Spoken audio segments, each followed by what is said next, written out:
En la proximidad de la cumbre del Grupo de los 77 Machina, que se celebrará aquí en La Habana los días 15 y 16, nos trasladamos a la sede de la Cancillería cubana para conversar con Abelardo Moreno, asesor del ministro de Relaciones Exteriores, a quien le pedimos que a la luz de sus experiencias y vivencias nos hable de los orígenes de este grupo de concertación intergubernamental. Los orígenes de ese grupo derivan precisamente de el sentido de unidad que comenzó a crearse entre los países del sur ante las dificultades crecientes que se presentaban en las relaciones económicas con el norte, o sea, en lo que después iba a llamarse el diálogo norte-sur.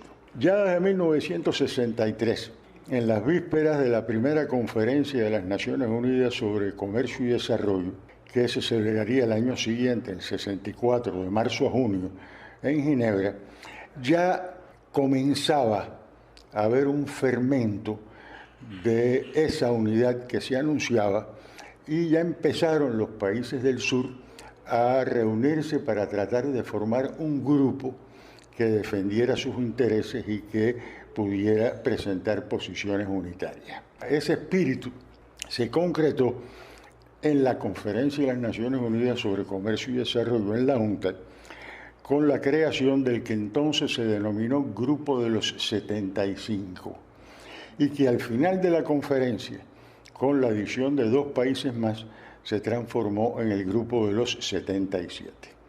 A partir de ahí, el grupo comenzó a hacer declaraciones muy positivas, celebró una reunión ministerial muy importante en Argel, que aprobó la que se denominó Cumbre de Argel en 1967, que fue quizás el documento de reivindicación más importante que se acordara durante la década de 1960 y quizás un poquito más allá. Hay un momento en esos orígenes que usted citaba y que tiene que ver con esta primera sesión de la UNCTAD, donde se produce la intervención del Che en representación de Cuba en ese escenario, donde aborda algunos temas económicos que cuando uno mira hoy siente que están como presentes. Tengo el privilegio de haber sido testigo en Ginebra de esa intervención del comandante Ernesto Che Guevara. Y realmente el Che tomó lo que eran los obstáculos que enfrentaban los países subdesarrollados en aquella época y trazó líneas de acción. Y por tanto, aquella intervención del Che sirvió como un insumo muy importante para los trabajos del Grupo de los 77 posteriormente. Yo mismo cada rato sacaba a colación algunas de las frases del Che en reuniones del grupo. Ahora, hay un episodio muy interesante que yo creo que es bueno que se sepa, y es la razón por la cual Cuba no fue un miembro fundador del Grupo de los 77. En las Naciones Unidas existen 5 grupos regionales oficiales: Grupo de América Latina y el Caribe, Grupo de Asia, Grupo de África, Grupo de Europa Occidental y otros estados, y Grupo de Europa Oriental. Y a diferencia del movimiento de países no alineados, en que para ser miembro se requieren determinadas condicionantes políticas, en aquella época, sobre todo, para ser miembro del Grupo de los 77, solo se requería ser propuesto por el grupo regional correspondiente. A nosotros nos tocaba el Grupo de América Latina y el Caribe, que en aquella época era solo de América Latina, el Caribe todavía eran colonias. Ahora, ustedes recuerdan cuáles eran las condiciones políticas imperantes en aquella época, los intentos del imperialismo estadounidense de aislar a Cuba y demás, y que lo lograron con la honrosísima excepción de México en nuestra región. Y por tanto, el grupo decidió no reunirse en sesiones oficiales para no tener que endosar a Cuba. E inventaron una cosa rara que se llamó Grupo Informal Latinoamericano. En el Grupo Latinoamericano, per se, se hubieran visto obligados a citar a todos los países de la región. en el grupo informal latinoamericano citaban solo aquellos que ellos querían. Y por supuesto, uno de los que no querían, o el que no querían, era precisamente Cuba. Y por tanto no hubo posibilidad de endosar la membresía.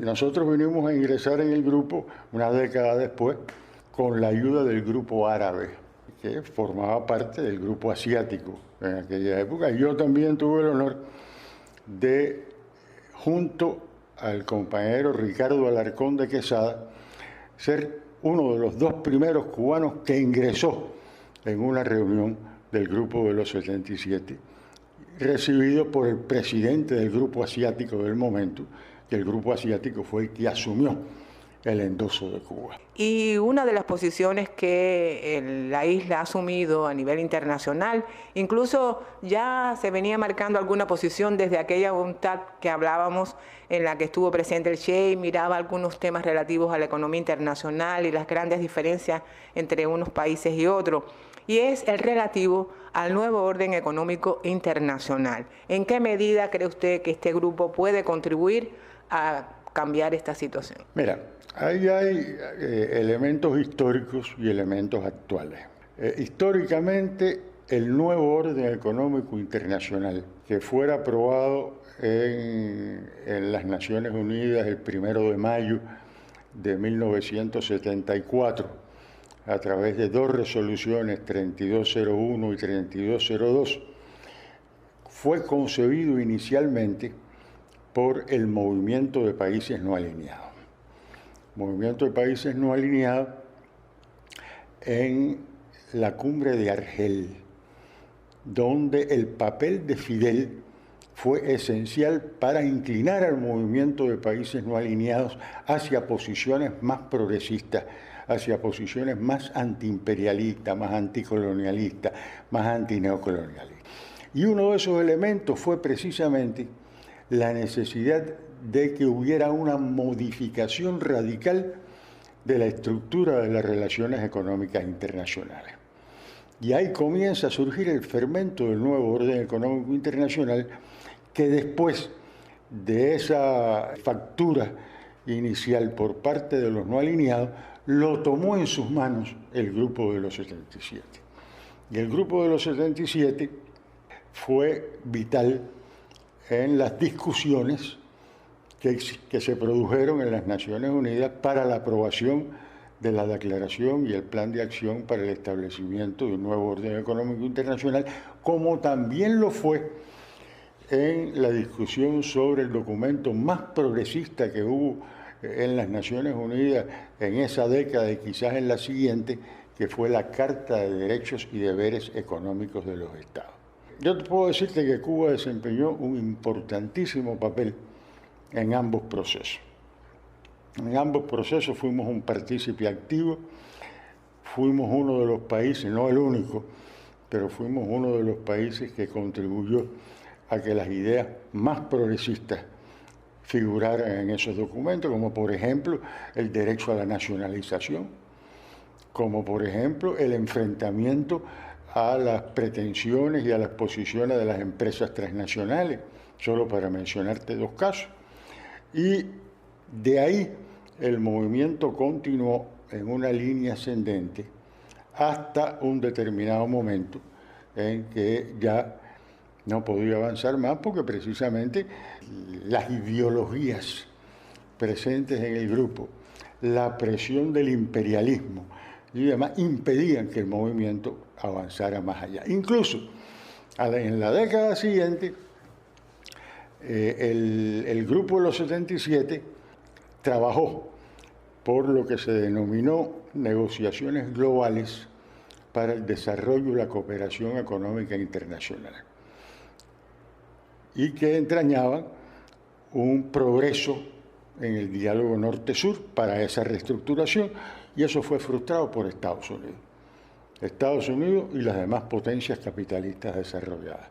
En otras palabras, ahí se produjo un momento de impasse. En las condiciones actuales, ¿cómo usted cree que el grupo puede contribuir a esto?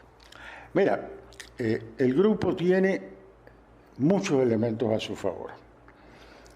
El primer elemento a su favor es que lo integran 134 países.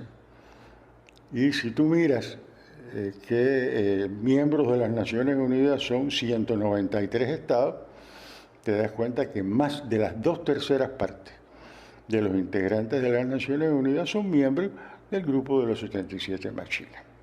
El grupo de los 77 tiene también a su favor el hecho de que posee una historia de unidad, independientemente de las dificultades y de los obstáculos que se presentaron en su desarrollo. Siempre hubo una determinada unidad en torno a determinados reclamos, en materia de comercio, en materia de finanzas, en materia de productos básicos, etc. Siempre hubo una determinada unidad. Y en el mismo momento y en la misma medida en que el grupo sea capaz de rescatar esa unidad en sus relaciones con el norte industrializado, será más útil y será más fuerte y más eficiente a la hora de perseguir los propósitos de los países del sur. Y ahora queremos detenernos en torno al tema del multilateralismo como una de las posiciones que también se defiende a la luz de este grupo de los 77 más China y en el que Cuba lleva el liderazgo en estos momentos. Yo quisiera que usted me comentara cuáles son los aspectos que favorecen este propósito y cuáles los obstáculos que hay que vencer. El multilateralismo es imprescindible. En el mundo de hoy no pueden existir ni países aislados ni grupos aislados. La autarquía no existe y no puede existir. Y por tanto tiene que haber mecanismos donde al menos se intente producir una concertación entre las distintas ideas, las distintas posiciones, y precisamente ese es el papel de las instituciones multilaterales.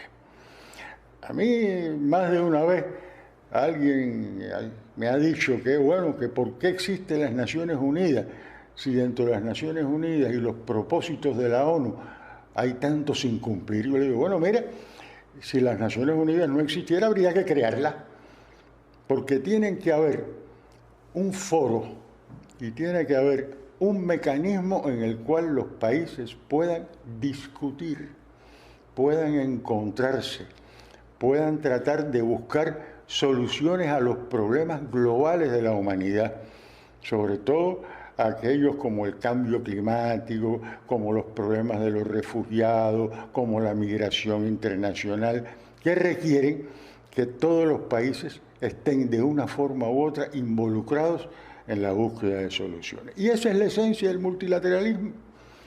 La esencia del multilateralismo, como su nombre indica, es la solución multilateral de los problemas globales a través de los mecanismos y las instituciones multilaterales.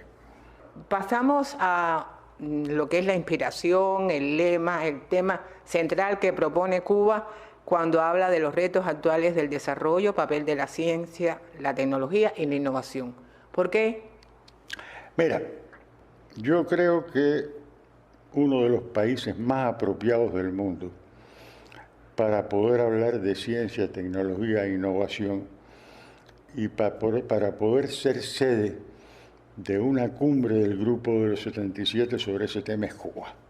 Cuba ha sido un ejemplo durante las últimas décadas de cómo la ciencia, cómo la tecnología puede contribuir a la cooperación entre los países y puede contribuir a salvar vidas. Mira, el último ejemplo lo tenemos muy cerquita, que son las vacunas contra la COVID-19. ¿Qué cosas son las vacunas contra la COVID-19? Es un resultado de la aplicación de la ciencia, la tecnología y la innovación para solucionar un problema global. Porque no solo era un problema de Cuba, no solo era una crisis que se nos presentó a nosotros, era una crisis a nivel planetario. Y así, los trabajos que Cuba ha realizado, las investigaciones que Cuba ha realizado y sigue realizando en una serie de terrenos, me parece que son esenciales para que haya problemas que afectan al planeta en la actualidad puedan solucionarse o al menos contribuir a que puedan solucionarse. O sea que ahí, si el grupo de los 77 más China asume una posición clara en materia de ciencia, tecnología e innovación y la traduce en una cooperación entre países en desarrollo más fuerte, más sólida y más centrada en determinados objetivos, yo creo que podemos alcanzar propósitos muy claros y muy comunes. Como bien usted decía hace unos minutos, el grupo de los 77, con un peso extraordinario dentro de la ONU, más del 2/3%, decía usted, y siendo justamente tan diverso, tan heterogéneo en nivel de desarrollo, culturas, políticas, en fin, considero yo, ¿no?, que Cuba se ha tenido que emplear a fondo para lograr esta concertación, para unir el análisis en este sentido. ¿En qué medida la diplomacia revolucionaria ha tenido que trabajar, teniendo en cuenta que justamente es precisamente esta política exterior un aspecto que hasta los enemigos reconocen que ha tenido éxitos en Cuba? Yo creo que lo primero que debemos hablar es de una frase que mencionó con muchísima frecuencia el general de ejército Raúl Castro Ruz, y es la necesidad de trabajar por la unidad en la diversidad. ¿Qué significa esto? Que sí, el grupo de los 77 más China somos países diversos, donde confluyen determinadas posiciones políticas diferentes, determinadas ideologías diferentes, pero donde debemos tratar de buscar un propósito común, independientemente de esas ideologías y de esas diferencias. Y ese siempre ha sido un propósito de la diplomacia cubana. La diplomacia cubana, y lo vimos incluso cuando se creó la CELAC, en La Habana, con la proclama sobre América Latina y el Caribe como zona de paz. ¿Qué cosa es eso? Buscar la unidad en la diversidad. Y esa es una de las razones por las cuales nuestra diplomacia ha sido exitosa. Ha sido exitosa también porque es una diplomacia de principios y es una diplomacia que cumple lo que dice. Nosotros no podemos hablar de la diplomacia cubana si no hablamos de los principios que rigen su actuación. Y eso amigos y enemigos lo reconocen. Y creo que ese es un rasgo muy definitorio y que no podemos dejar de considerar a la hora de valorar cuáles han sido los éxitos de la diplomacia cubana. Cuba, como yo decía, cumple lo que promete. En las negociaciones, muchas veces, en las negociaciones serias que se sostienen con otros países y con otros grupos de países, Cuba llega a compromisos y esos compromisos los cumple, a diferencia muchas veces de los interlocutores que no cumplen los compromisos. Y ahí hay muchos ejemplos, yo no quiero adentrarme en esos ejemplos porque no es ese el propósito. Muchísimas gracias a Abelardo Moreno, asesor del ministro de Relaciones Exteriores, por este tiempo que nos ha dedicado a propósito de la próxima celebración en La Habana de la cumbre del Grupo de los 77.